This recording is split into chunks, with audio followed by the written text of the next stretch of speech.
It's been a few weeks since President Donald Trump appointed Elon Musk as the head of the Department of Government Efficiency to recover billions of dollars currently wasted. Which is headed by Elon Musk, who is in the gallery. However, it seems like Trump's and Elon Musk's alliance is becoming shaky as they reportedly got into a heated argument. And let's just say it wasn't exactly a quiet boardroom disagreement. The clash, caught on camera, has gone viral, showing the two billionaires throwing verbal punches over the chaos Musk's latest decisions have unleashed. Will Musk stay in charge, or will Trump cut ties with the Tesla boss? Trump and Musk fight over Doge. In a move that's shaking things up, President Donald Trump has decided to put some limits on Elon Musk's power over the Department of Government Efficiency, better known as Doge. This decision comes after a growing backlash over Musk's aggressive budget cuts, which have triggered lawsuits, worried voters, and stirred up tensions among congressional Republicans. Elon Musk's ruthless cost-cutting spree has ripped through the U.S. workforce, hitting veterans the hardest. In just 1 month, the U.S. Bureau of Labor Statistics reported a staggering loss of 175,000 veteran jobs, with employment numbers dropping from 8.24 million in January to 8.07 million in February. The percentage of veterans unemployed or out of the workforce entirely spiked by a full percentage point, setting off alarm bells across the nation. The backlash was swift and fierce. Even Musk's usual allies in Washington, Republicans who've long praised his innovation, are raising eyebrows at the wreckage left behind by his so-called Department of Government Efficiency, or Doge. Trump's announcement of the limits imposed on Musk followed a high-level White House meeting with Trump, Musk, cabinet secretaries, and other key players. Trump made it clear that while Musk plays a major role in reshaping the federal government, the final say on staffing decisions will belong to department heads. It's a rare public check on Musk's influence, considering he's been the main force behind the rapid workforce cuts aimed at slashing government spending and inefficiencies. "We just had a great meeting with most of the secretaries, Elon and others," Trump shared on Truth Social. "It's crucial to reduce government bloat, but we also need to keep the best and most productive people." He emphasized the need for precision, pushing for a scalpel approach instead of a hatchet, basically smart and strategic cuts rather than reckless downsizing. Doge's aggressive cuts haven't been without drama. Some of Trump's cabinet members were uneasy when Musk ordered federal employees to justify their jobs or risk termination, a move that sparked major pushback from various agencies. There's been an ongoing tug-of-war between Musk's efficiency-focused vision and the real-world challenges department leaders face in keeping things running smoothly. Still, Trump praised Musk and Doge for their work, calling the meeting very productive. Musk echoed the sentiment, noting this was his second time sitting in on a cabinet discussion. During his first meeting, he had described Doge as a support function meant to help federal agencies trim about 15% of fraud and waste. Trump reinforced that department leaders should be in control, but made it clear that Musk would step in if they didn't cut deep enough. "Keep all the people you want, all the people that you need," Trump said, "but if they don't cut, then Elon will do the cutting." The speed and scale of these cuts have rattled some Republican lawmakers, many of whom are now demanding more transparency around Doge's operations. The backlash from voters at town halls has only intensified the pressure for clarity on how these layoffs are unfolding. To address these concerns, Musk spent nearly 2 hours in a closed-door meeting with Senate Republicans, responding to their worries about potential voter fallout. The meeting, organized by Senator Rick Scott, came after multiple Republican senators flagged their frustrations to White House Chief of Staff Susie Wiles about being left in the dark. Musk also met with House Republicans and later told reporters he discussed ways to make government spending more efficient. Before you wonder why Elon Musk, the world's richest man, has a say in the government budget and job cuts, was appointed by President Donald Trump to lead the Doge. I have created the brand new Department of Government Efficiency. Doge. Perhaps you've heard of it. Perhaps.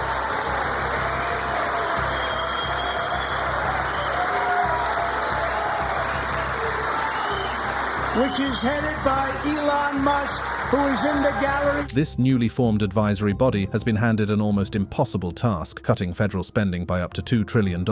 And some of the things that we found, which are shocking, billions and billions of dollars in waste, fraud, and abuse.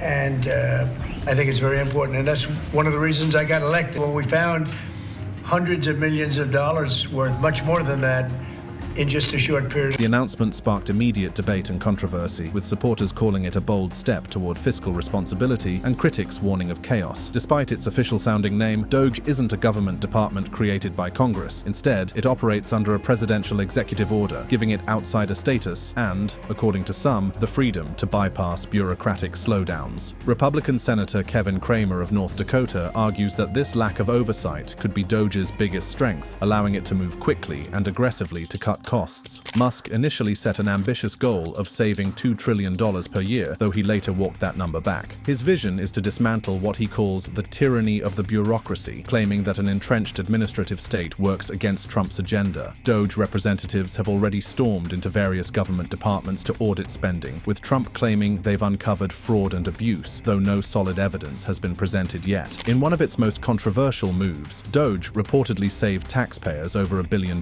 by slashing diversity, equity, and inclusion contracts, labeling them unnecessary. The group has also attempted to take control of the Consumer Financial Protection Bureau, CFPB, with an eye on shutting it down. The CFPB, created after the 2007-2008 financial crisis to protect consumers, has been a frequent target for Republicans who accuse it of government overreach. Musk and Trump see its closure as a necessary step in reducing what they view as wasteful spending, but critics argue it's a dangerous dismantling of consumer protections. The backlash has been swift. Critics accuse Doge of operating in the shadows, lacking transparency, and spreading misleading information about government expenditures. Concerns about Musk's potential conflicts of interest have also surfaced, considering the billions in government contracts tied to his businesses. Trump and Musk have brushed off these accusations, insisting they're doing what's best for the country. Legal battles have quickly piled up. Unions, state attorneys general, and watchdog groups have all sued Doge and the Trump administration, arguing that the cost-cutting measures are unlawful and reckless. Courts have intervened several times to pause specific cuts, but a federal judge in Washington, D.C. recently ruled that Doge can keep operating while the lawsuits play out. Public opinion is split. A CBS News poll shows that many Americans, especially Republican voters, back Doge's mission, but opinions sour when it comes to Musk's personal influence. David Ditch, a senior analyst at the Economic Policy Innovation Center, argues that Doge is essential for holding the government accountable and forcing taxpayers to confront where their money really goes. Meanwhile, Doge's aggressive push to shrink the federal workforce has hit an unexpected wall: reality. The government already runs lean by historical standards, with just 1.8 federal employees per 100 private sector workers. Some layoffs have been quietly reversed as Doge realized there simply aren't enough people left to cut without crippling government operations. This chaos couldn't come at a worse time. With midterm elections around the corner, pressure is mounting on congressional Republicans to do damage control. Local veterans of foreign wars chapters are rallying, calling on lawmakers to stand up to Musk's unchecked influence and protect the livelihoods of those who served. While Musk brags about gutting Twitter's workforce in 2022, the federal government isn't a tech startup,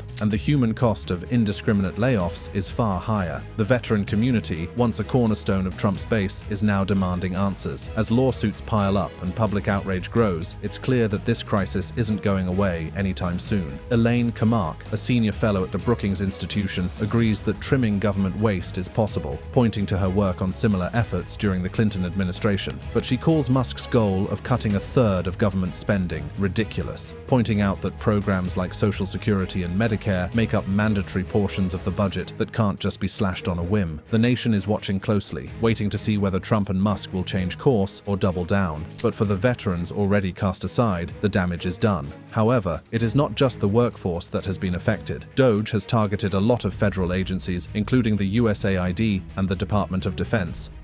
What has Doge cut? So far, the Doge has gone after some of the biggest players in American governance, all in the name of cutting costs and boosting productivity. But whether they're actually trimming the fat or taking a chainsaw to essential operations is a question that needs an answer. USAID, America's humanitarian arm, is feeling the heat first. This agency has been sending aid and development assistance across the globe for decades, but now it's under the Doge microscope. Musk's crew is poking around, questioning how effectively the agency spends its billions. Supporters think this might force USAID to be more strategic with its resources, while critics warn that slashing its budget could cripple US influence abroad. If foreign aid gets axed, expect diplomatic ties to start fraying like a cheap suit. And then there's the Department of Defense and the Pentagon and Fortress of National Security. The Doge team is digging through the books, looking for places to optimize spending, which has military officials and defense contractors sweating bullets. A leaner, more efficient DoD sounds great on paper, but when you start messing with budgets tied to national security, you're playing a dangerous game. Next on the chopping block, diversity, equity, and inclusion, DEI initiatives. Doge scrapped these programs faster than a SpaceX rocket launch, framing them as unnecessary expenses. Fans of the move are celebrating the back-to-basics approach, while critics argue this guts years of progress toward making federal workplaces more inclusive and fair. Next came the contracts, leases, and grants. Doge axed 2,334 contracts, saving $8 billion,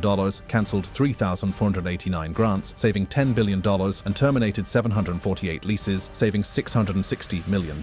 They even launched a Doge website on Feb 12 to flex these numbers, tracking every cut like a ruthless efficiency scoreboard. But not everyone's buying it. The Wall Street Journal's digging suggests real savings might be closer to $2.6 billion over the next year, with a chunk of those savings already paid out. Agencies like USAID are in freefall, with offices shut down and employees locked out. The Trump administration is even floating the idea of folding USAID into the State Department, leaving international aid programs hanging by a thread. That's 10,000 employees wondering if their jobs and the humanitarian aid they deliver are about to disappear for good. Doge also cut $900 million from agency that tracks American students' academic progress. The long-term impact of these cuts on American students and the education system could be far-reaching and deeply concerning. By slashing $900 million from the Institute of Education Sciences, IES, Doge is not only jeopardizing the future of critical research, but also potentially undermining efforts to improve the nation's education system. The IES plays a pivotal role in tracking academic progress, evaluating teaching strategies, and identifying achievement gaps that affect low-income students and students of color. Without this essential data, policymakers and educators could be left without the insights they need to drive meaningful change. In the long term, if these cuts are sustained or expanded, they could worsen the inequities in the US education system. Without proper data and research to inform policy, the system may struggle to meet the needs of its most vulnerable students, potentially undermining the goal of closing achievement gaps and ensuring that all children receive a high-quality education. The question remains whether the short-term budget savings are worth the long-term costs to the nation's future. Musk also recently suggested that the US should withdraw from NATO, arguing against funding Europe's defense. This proposal comes amid rising geopolitical tensions, with NATO's role under increasing scrutiny. NATO, founded in 1949 as a defense alliance against the Soviet Union, has evolved over the years to address new threats such as terrorism and cyber warfare. The United States has long been a key player in NATO, providing significant leadership and financial support. Currently, the US covers approximately 70% of NATO's defense spending, a figure that has led to calls for European countries to shoulder more of the financial burden. Despite an agreed target for NATO members to spend 2% of their GDP on defense, many European nations have struggled to meet this benchmark. Musk's suggestion taps into a long-standing debate over whether the US should continue to bear the brunt of NATO's defense costs. Advocates for his viewpoint argue that the US should focus more on domestic issues and reduce its foreign financial commitments. They believe that countries like Germany and France, as major economic powers, should take on more responsibility for their defense. This stance fits into a broader trend of questioning international alliances and advocating for a more isolationist foreign policy. However, critics warn that pulling out of NATO could have grave consequences for global security. NATO is not just a military alliance, but also a political one, fostering cooperation and stability among its members. It has played a crucial role in addressing challenges like counterterrorism and managing crises, such as the refugee crisis. A US withdrawal could weaken the alliance, embolden adversaries like Russia, and disrupt the political cohesion that has helped maintain global stability for decades. The potential economic impacts of such a move are also significant. NATO's presence in Europe supports a wide range of jobs and contributes to the economies of member states. The defense industry, heavily reliant on NATO contracts, could face uncertainty. Additionally, the US benefits from its leadership role within NATO, as it strengthens its global influence and ability to shape international policies. Aside from the Doge cutting off funding and spending that have been deemed frivolous, Trump is enacting decisions and policies on his own, especially against Ukraine, with the threat to pause the US military aid.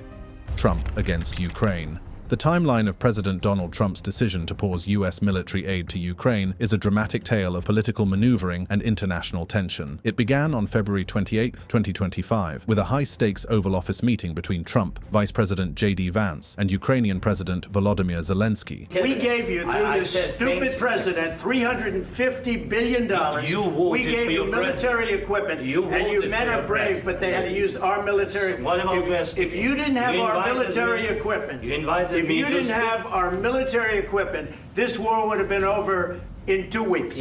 During the heated exchange, Trump and Vance expressed frustration over Zelensky's perceived lack of gratitude for the extensive military aid the US had provided since Russia's invasion in February 2022. I said a lot of times to American people. Except that there are disagreements, and let's go litigate those disagreements rather than trying to fight it out in the American media when you're wrong.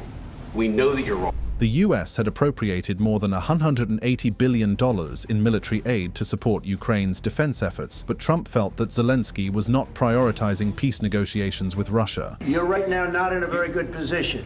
You've allowed yourself to be in a very bad position, and he happens to be right about it. From the very beginning of the war, You're not in a good position. You don't have the cards. cards right now. Mr. President, You're I'm playing very cards. serious. You're I'm gambling the with the president lives of in war. millions of people. You think You're gambling with World War III. what do you You're think about? gambling with What do you World think War about? III.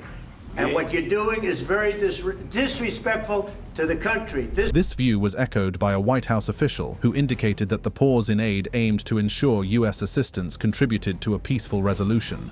I've empowered you to be a tough guy. And I don't think you'd be a tough guy without the United States. And your people are very brave. But you're either going to make a deal or we're out. And if we're out, you'll fight it out. I don't think it's going to be pretty.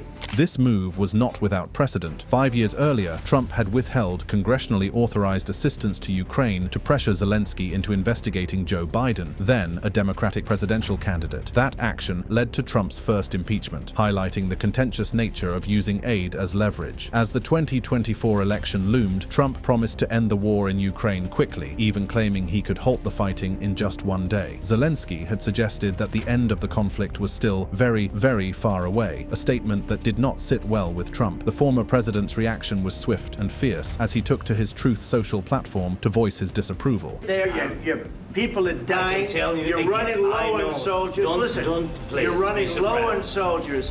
It would be a damn good thing. And then you tell us, I don't want a ceasefire. I don't want a ceasefire. I want to go, and I want this. Look, if you could get a ceasefire right now, I tell you, you take it so the bullets stop flying and you... This is the worst statement that could have been made by Zelensky, and America will not put up with it for much longer, Trump exclaimed. His words were a clear indication of his frustration with Zelensky's outlook on the war, which has been raging for 3 years. Trump's post quickly gained traction, drawing attention from political analysts and the international community alike. In response, Zelensky emphasized the importance of substantive diplomacy to end the war, underscoring the devastating impact of the conflict on Ukrainian cities and the need for peace to secure his people's safety. Despite the tensions, Zelensky remained committed to finding a diplomatic resolution. The pause in aid also complicated a potential economic deal between the US and Ukraine. During Zelensky's visit, officials had been expected to finalize an agreement granting the US access to Ukraine's critical minerals, a deal that would strengthen US-Ukrainian relations and help repay the US for its support. However, the pause in aid jeopardized the agreement, adding more complexity to the situation. Vice President J.D. Vance criticized European allies for not pressuring Zelensky to find an end to the war. He argued that the fighting was unsustainable and questioned the long-term viability of continued US support for Ukraine. Meanwhile, Democratic lawmakers condemned the pause as reckless and a threat to national security, arguing that the aid was crucial for standing against Russian aggression. The situation drew comparisons to Trump's previous actions, with some accusing him of attempting to extort Ukraine. Trump's national security advisor questioned Zelensky's willingness to make necessary compromises for peace, casting doubt on future US-Ukraine relations. Out of annoyance, Trump also took to social media to accuse Zelensky, a former comedian turned wartime leader, of deceiving the United States into pouring billions into a conflict that he claims was unwinnable from the start. Trump's words are as sharp as ever, labeling Zelensky a dictator without elections, a statement that has sent shockwaves through international corridors of power. However, Trump's assertion that the US was duped into spending $350 billion on this war has raised eyebrows, especially given the lack of evidence to support his claim that half of the aid is missing. Zelensky, who rose to power from the world of entertainment, has been a symbol of resilience for many Ukrainians. Yet, Trump's portrayal of him as a modestly successful comedian who has somehow manipulated the global superpower into supporting his cause paints a different picture. This narrative not only undermines Zelensky's leadership, but also questions the integrity of the US foreign policy decisions made during the conflict. The timing of Trump's attack is significant. It follows a series of diplomatic maneuvers by the Trump administration, including meetings with Russian officials to negotiate an end to the war. Notably, these discussions have excluded Ukraine, raising concerns about the true intentions behind them. Trump's eagerness to reset relations with Moscow, coupled with his rhetoric that echoes Kremlin talking points, has left many international allies uneasy. Former U.S. ambassador to NATO Ivo Dalda has been vocal about his concerns, describing Trump's actions as preemptive surrender. The talks' non-conditional nature and apparent willingness to lift sanctions on Russia suggest a desire to return to business as usual, reminiscent of the era of Mikhail Gorbachev rather than the current geopolitical climate under Vladimir Putin. The Trump administration's stance on Ukraine's potential NATO membership further complicates the narrative. By flatly ruling out Ukraine's accession, citing Russia's opposition, and calling for new elections in Ukraine, the administration appears to align with Moscow's long-standing goals. This alignment is further highlighted by Vice President J.D. Vance's criticism of Zelensky for accusing Trump of being surrounded by misinformation. Vance's remarks, which chastise Zelensky for bad-mouthing Trump, underscore the administration's visible contempt for Kyiv. The backlash to Trump's comments has been swift and widespread. Former Trump administration officials and Democrats on Capitol Hill have condemned his remarks. John Bolton, a former national security advisor, has labeled Trump's characterization of Zelensky and Ukraine as shameful. Even some Republican lawmakers, traditionally aligned with Trump, have clarified their belief that the blame for the war lies squarely with Putin. European leaders, grappling with their own Ukraine policy, have rejected Trump's comments about Zelensky. British opposition leader Kemi Badenoch has emphasized that Zelensky is not a dictator and has called for increased defense spending. NATO leader Mark Rutte insists that any peace talks must ensure that Putin does not capture Ukrainian territory. Trump's claims about U.S. aid to Ukraine are also under scrutiny. As of September 30, 2024, U.S. spending on Ukraine was around $183 billion,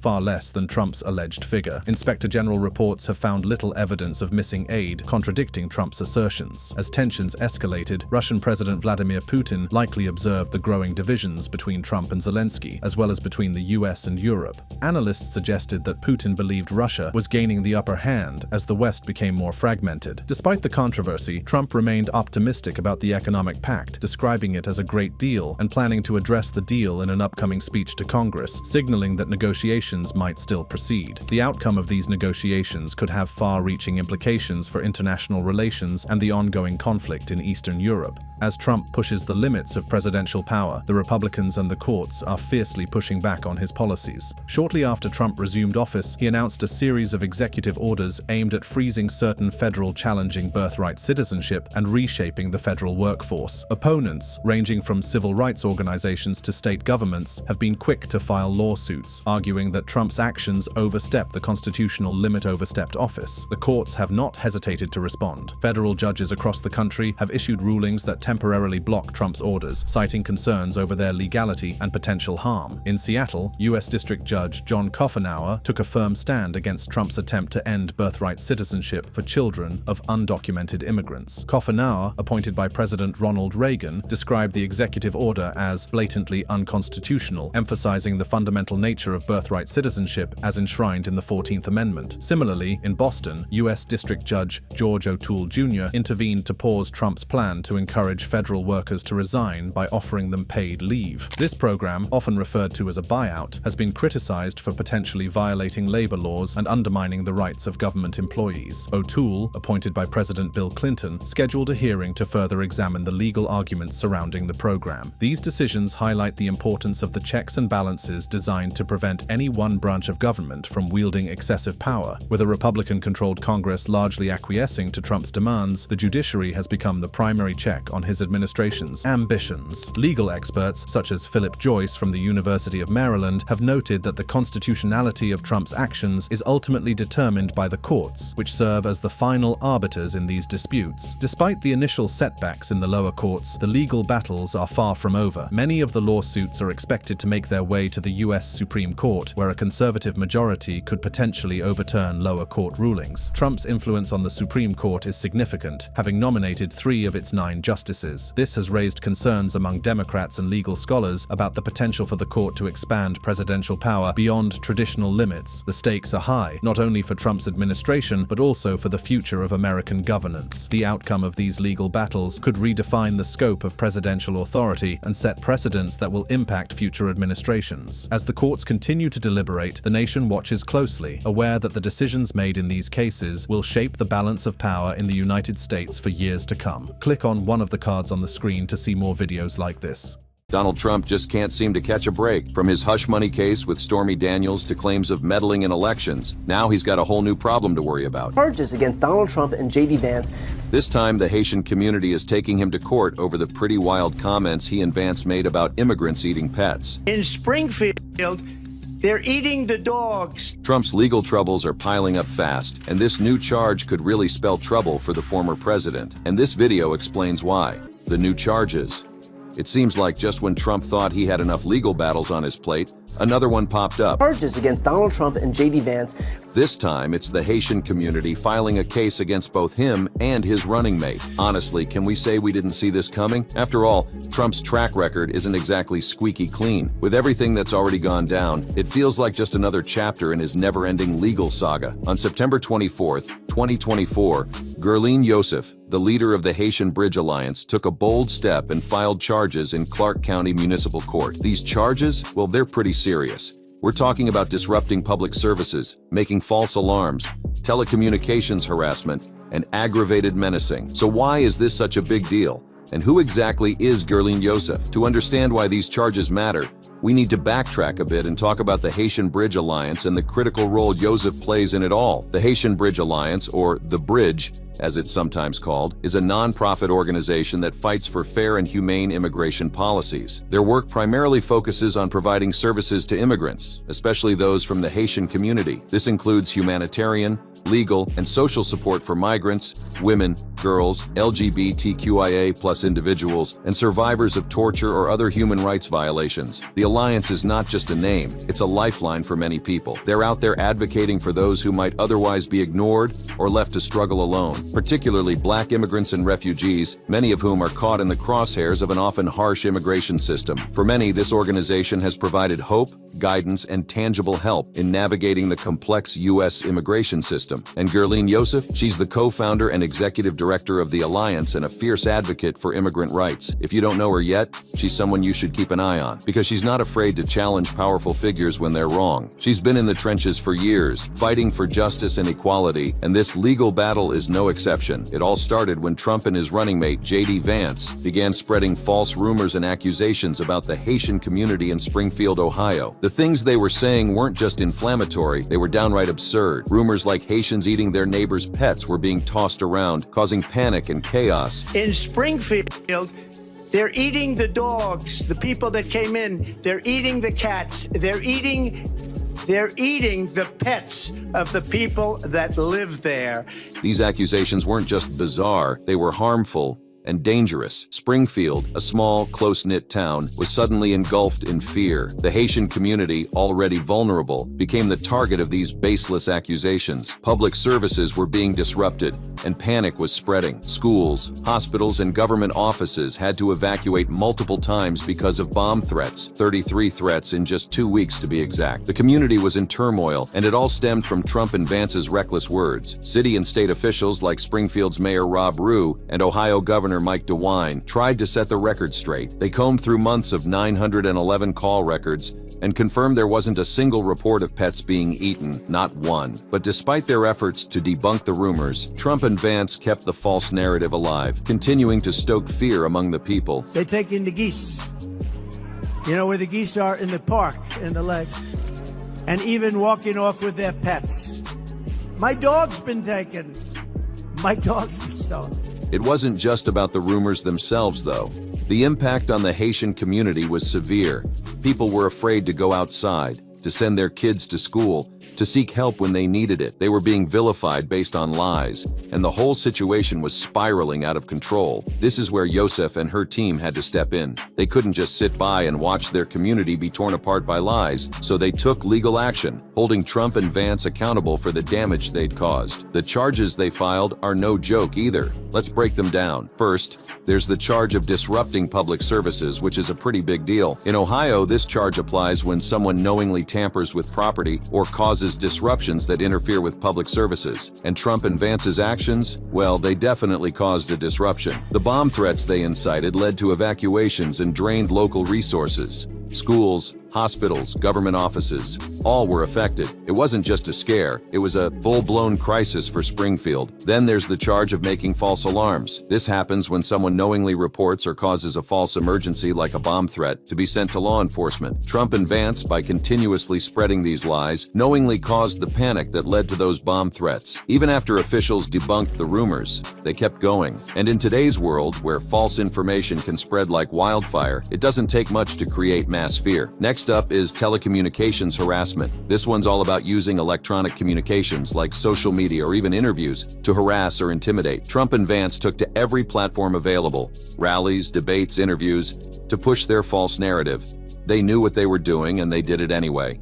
It wasn't just a slip-up or a misunderstood comment.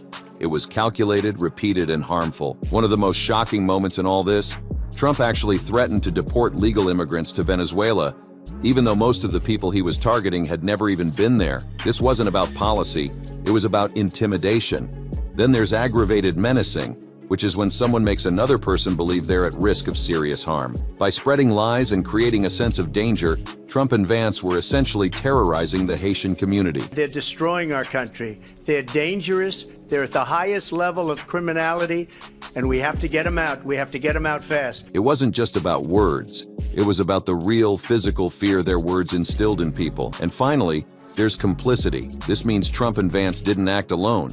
They worked together to create this situation. They backed each other up, fed off each other's statements, and escalated the fear and chaos together. In the eyes of the law, that makes them both equally responsible for what happened. The whole situation took a wild turn when J.D. Vance appeared on CNN for an interview with Dana Bash. Vance, in an attempt to defend himself, admitted that the stories he was spreading, the ones about Haitians eating pets, were made up. Yup, he flat out said he fabricated the story to get media attention. At one point in the interview, Vance said, "The American media totally ignored this stuff until Donald Trump and I started talking about cat memes." He was trying to downplay the severity of what he'd done by making it sound like a joke, but it wasn't funny to the people whose lives were being affected. Dana Bash, visibly shocked, asked him to clarify, and when she did, he doubled down. He claimed that by creating the story, he was simply forcing the media to pay attention to what he considered the real issues. If I have to, But it wasn't just a meme. Create stories so that the American media actually pays attention to the suffering of the American people, then that's what I'm going to do, Dana. But making up stories about an already vulnerable group of people, that's not forcing the media to pay attention. That's dangerous, harmful, and reckless. In the end, Vance and Trump's words weren't just bluster. They had real-world consequences, and now they're facing legal fallout. As the case unfolds, it's clear that this is about more than just political rhetoric. It's about the lives of real people, the damage done to a community, and the responsibility that comes with the power of public speech. The Haitian community, with Guerline Yosef at the helm, isn't backing down. This legal battle is a fight for justice, and it's far from over. And for Donald Trump, this is a lot to dealing, as he has been dealing with so many other charges, especially the revised charges of alleged 2020 election interference trumps other legal issues. Let's take a deep dive into this situation with Donald Trump and these revised charges of alleged 2020 election interference. It's a pretty wild ride, so let's start from the beginning and make sense of it all. After the 2020 election, when Trump lost to Joe Biden, things got really chaotic. Trump wasn't ready to accept defeat, and that's when accusations started flying. Prosecutors claimed Trump was pulling all sorts of strings behind the scenes to try to flip the election results. This wasn't just small stuff, it was explosive. He was said to have pressured state officials to reverse the results, knowingly pushed false claims about widespread election fraud, and, in a particularly bold move, allegedly tried to use the January 6th Capitol riot to delay certifying Biden's victory. It was a lot to digest. The original charges against Trump were heavy. We're talking conspiracy to defraud the United States, conspiracy to obstruct an official proceeding, and even conspiracy against rights. These charges painted the picture of a man desperately clinging to power, refusing to let go, and willing to use any means necessary. But then, just when everyone thought they had Trump cornered, the Supreme Court threw a wrench into the whole thing. They ruled that presidents have pretty broad immunity from criminal prosecution for official acts. This ruling was a huge deal because it raised the question, could Trump's actions even be prosecuted at all? The logic behind the decision was that a sitting president shouldn't be bogged down with legal battles while in office, but the ruling left a lot of people scratching their heads. The Supreme Court ruling was a bit of a mixed bag. On one side, it was like a shield for Trump. The court argued that many of the things he did while in office were protected because they were part of his official duties. But then there's this murky area. What actually counts as an official act? Where do we draw the line between a president's official responsibilities and personal actions? This is where things got complicated. That's when Special Counsel Jack Smith entered the scene. Attorney General Merrick Garland appointed Smith in 2022, and his job was to navigate this tricky legal landscape. Smith had to figure out how to hold Trump accountable without violating the Supreme Court's decision about presidential immunity. This wasn't just about following the letter of the law, it was about doing it smartly.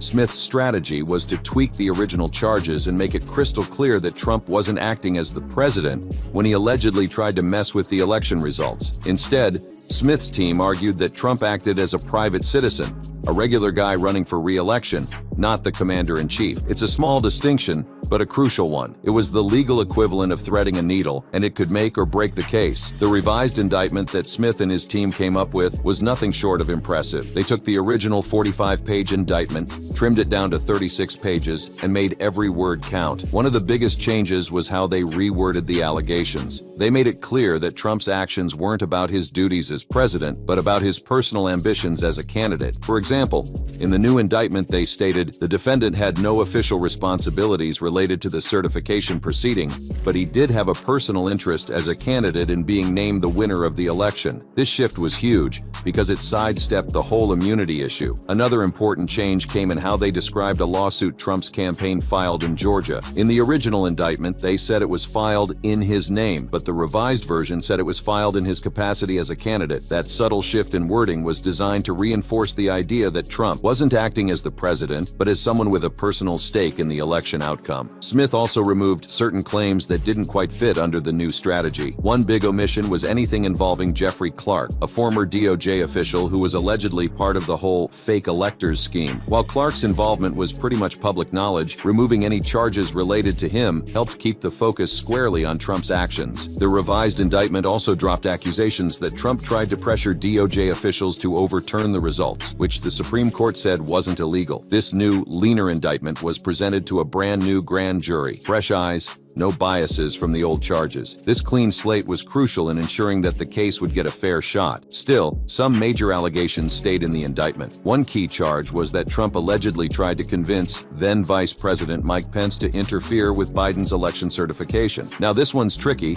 because some might argue that Trump's conversations with Pence were part of his official duties, but Smith is confident this charge will hold up in court. Columbia Law School professor Daniel Richman summed it up perfectly when he said the Supreme Court ruling left a lot of unanswered questions. Specifically, the court was painfully vague about what private actions a president could be charged with. This ambiguity gives Smith some room to maneuver in court, but let's not forget, this case doesn't exist in a vacuum. Trump's legal troubles don't begin and end with this one indictment. He's also dealing with other charges, like the case in Georgia, where he and several others were accused of trying to overturn his 2020 loss. And if that wasn't enough, there's the whole mess in New York, where he was convicted of falsifying business records to cover up hush money payments to a porn star. So, yeah, it's a lot. Now, with all these legal clouds hanging over Trump, the question on everyone's mind is, how will this affect the 2024 election? Trump is going up against Kamala Harris, and the outcome of these trials could seriously shape how things play out.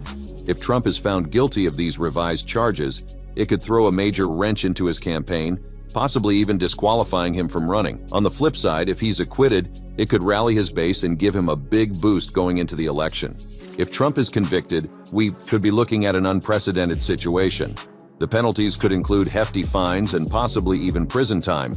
This would be uncharted territory for the U.S., and it could spark a constitutional crisis, especially if he wins the election while dealing with these legal issues.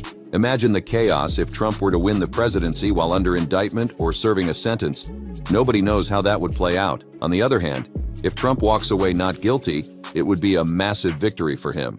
He's been crying witch hunt for years, and a not guilty verdict would validate that narrative for his supporters.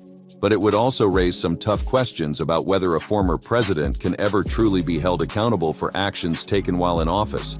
No matter how this all plays out, one thing is clear. Trump's legal battles and their impact on the 2024 election are going to be a defining moment in American political history. However, the new charges filed by the Haitian Bridge Alliance have just made things interesting, and everyone is so eager to see how this pans out. What's next?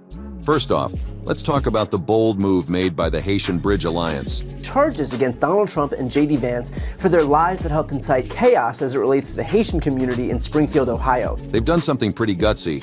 Filing charges against Donald Trump and J.D. Vance uses a statute that allows everyday citizens to step in and charge someone with a crime. Now, this isn't something you see every day. It's a legal move that's a bit under the radar, but it's no less powerful. This method can really shine a spotlight on the situation, and that's exactly what's happening here. The law firm behind this lawsuit has put together a seriously solid case, making it crystal clear how much damage Trump and Vance's actions have caused. But what's the first step in all of this legal back and forth? Well, the court has to take a look and decide if there's probable cause. Basically, they need to figure out if there's enough evidence to say, yeah, there's something here. If the court gives the green light and affirms probable cause, the next move would be issuing arrest warrants for Trump and Vance. Now that would be a huge moment. Imagine it. The former president and a prominent senator being required to show up in court to answer for what they've done. If that happens, it's not just a legal thing. It's a major headline grabber. High-profile figures like these two being dragged into court would get everyone talking, and it's already starting to attract a lot of media attention. With so many eyes on the case, there's a ton of pressure on the legal system to make sure everything's done right.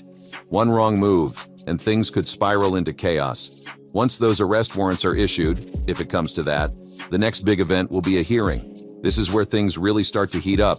Both sides get to lay out their arguments, show their evidence, and basically go head-to-head. The Haitian Bridge Alliance's team is ready to bring the fire. They'll present a thorough case, complete with witness testimonies, documented threats, and any other evidence they can gather to prove Trump and Vance's actions seriously hurt the Haitian community in Springfield. On the flip side, Trump and Vance's legal squads are sure to come out swinging. Trump has positioned himself as a strong leader capable of handling crises. Click any of the cards that appear on your screen to see more updates on the road to the presidency in late 2024. Bye for now.